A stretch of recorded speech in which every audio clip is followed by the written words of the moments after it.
Nathan!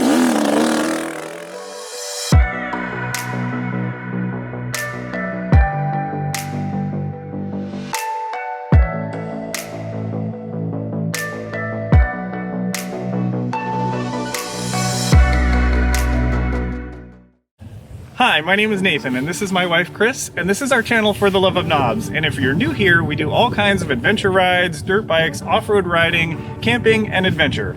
Have you ever been riding off-road and you've gotten into terrain that's too challenging for you? Maybe you had to ask for help or turn around? Today I want to work on the skills where I've been in those situations, and I want to bring you along. We're on dirt bikes today because we know when we practice on the lightweight dirt bikes it's easier to learn, but we can transfer those skills to the bigger bikes. So let's get started.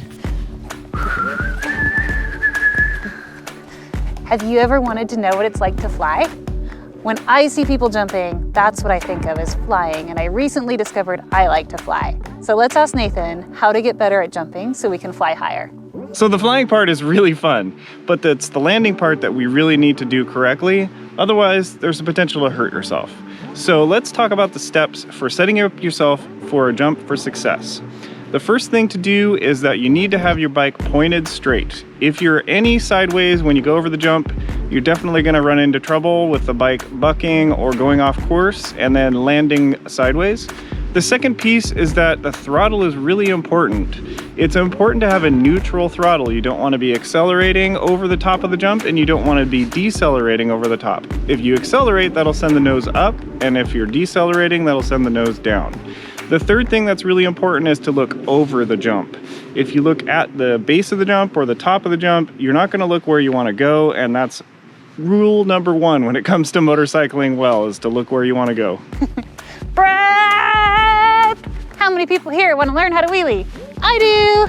Wheelies look awesome and amazing and a little bit terrifying, and they're super practical in the woods for getting up over roots, for getting up over rocks, so I definitely need to learn how to wheelie. And Nathan has volunteered to teach me. Good luck, Nathan. So wheelies are an important skill to learn if you're doing tight technical single track, or if you're on an adventure bike and you come up to a rock obstacle or anything that requires to kind of loft your front tire up over something. The skill looks like this. You're going to do a little bit of seat bounce in order to load the suspension, and as that suspension comes back up, you're also going to give it a little gas, and what that's going to do is accelerate the bike forward but also lift the front tire using the suspension rebound to help you get that front tire up in the air and over the obstacle. Why are you laughing? There's nothing funny about this. This is serious business. Have you ever needed to turn around really fast? Today, Nathan's gonna work on teaching me spin turns. Well, if you can master the spin turn, you can turn around your bike anywhere, and this is a skill that you can take from dirt bike to adventure bike. The first thing you want to do is tip the bike into the turn the handlebars, put your foot out in the direction of the turn, look the direction of the turn, and then a quick snap of the gas and clutch will get the back tire spun loose. Follow the bike all the way around until you're about the direction you want to be. Stand the bike up and keep going. I have really struggled over the years with steep, loose hill climbs. When the bike gets squirrely, I roll off the gas and try to regain control. What I want to feel is traction, but on those loose hill climbs, I need forward momentum. A common mistake some people make is starting the hill going too slowly. You need to have all of your momentum built by the time you are at the base of the hill. It's much more difficult to regain momentum once you're in the middle of the hill. Look at the top of the hill instead of what's in front of your tire, and keep your feet on the pegs so you can control the direction of the bike by weighting the foot pegs.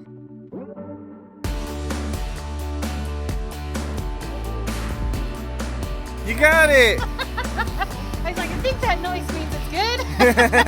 You got that one. What was different?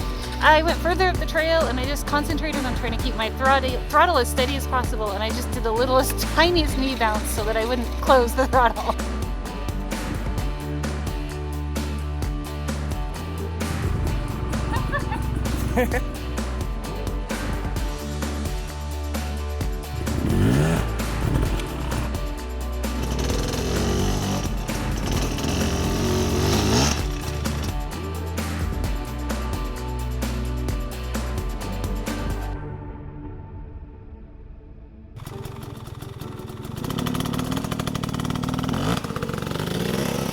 There you go. How did that feel? Squishy. That's a hard one for me. Yeah. there. I like the off the bike option though. That was fun.